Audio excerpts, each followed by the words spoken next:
宝宝发烧到底能不能打疫苗呢？这是我做药剂师跟妈妈以后呢被问最多的问题之一哦。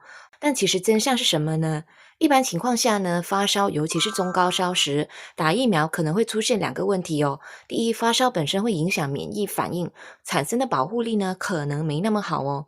第二，如果接种后有副作用，好像发烧、精神差的话呢，就很难分清是病本身还是疫苗的反应。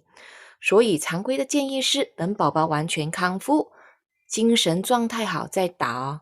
但有例外哦，如果宝宝只是轻微低烧，精神状况好，而且疫苗必须按时打，就比如即将出国，或者是当地爆发疫情，或者是延迟会影响下一针的时间表，那么医生评估后呢，就宁可接种呢，也不要错过哦。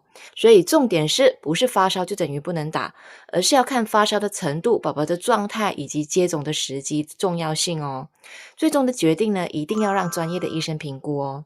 如果你身边也有家长纠结这个问题，把这条视频发给他，避免错过最佳的接种时机哦。